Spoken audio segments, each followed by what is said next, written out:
ফিলিস্তিনের গাজা উপত্যকায় ইসরায়েলের নির্বিচার হামলা ও গণহত্যার প্রতিবাদে রাজধানীসহ সারা দেশে বিক্ষোভ, মানববন্ধন ও ধর্মঘট পালন করেছেন শিক্ষার্থী, রাজনৈতিক দলগুলোর নেতাকর্মী ও সাধারণ মানুষ। গাজায় মানবাধিকার লঙ্ঘনের ঘটনায় এবার তীব্র নিন্দা জানিয়েছে বাংলাদেশ সরকার। সোমবার পররাষ্ট্র মন্ত্রণালয় এক বিবৃতিতে এই নিন্দা জানায়।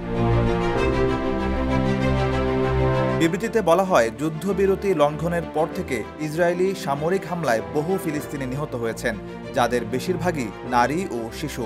এর ফলে গাজায় মানবিক সাহায্য পৌঁছানো বন্ধ হয়ে গেছে, যা মানবিক বিপর্যয়ের দিকে ঠেলে দিয়েছে ফিলিস্তিনিদের। স্পষ্টত ইসরায়েল বারবার আন্তর্জাতিক আবেদনের তোয়াক্কা করেনি, বরং ক্রমবর্ধমান তীব্র হত্যাকাণ্ডে লিপ্ত হয়েছে।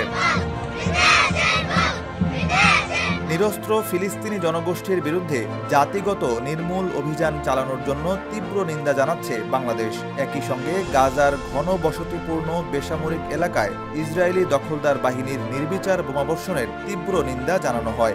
বাংলাদেশ সরকার ইসরায়েলকে অবিলম্বে সমস্ত সামরিক অভিযান বন্ধ করতে সর্বাধিক সংযম প্রদর্শন এবং আন্তর্জাতিক মানবিক আইনের অধীনে তার দায়িত্ব পালন করার অনুরোধ করেছে।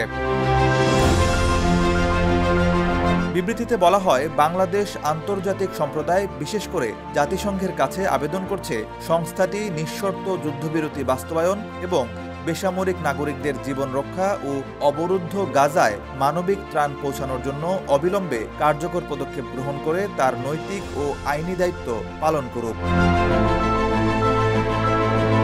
বিবৃতিতে উল্লেখ করা হয়, বাংলাদেশ সরকার মধ্যপ্রাচ্যে স্থায়ী শান্তির জন্য আলোচনার প্ল্যাটফর্মে ফিরে আসার প্রয়োজনীয়তা পুনর্ব্যক্ত করছে, যা আঞ্চলিক ও বৈশ্বিক স্থিতিশীলতার জন্য অত্যন্ত গুরুত্বপূর্ণ। বাংলাদেশ ফিলিস্তিনি জনগণের উপর সহিংসতা ও দুর্ভোগের অবসান ঘটাতে কূটনীতি এবং সংলাপের পথে নিজেদেরকে প্রতিশ্রুতিবদ্ধ করার জন্য সংশ্লিষ্ট সবার প্রতি আহ্বান জানিয়েছে। তারেক আজিজ, সময়ের আলো।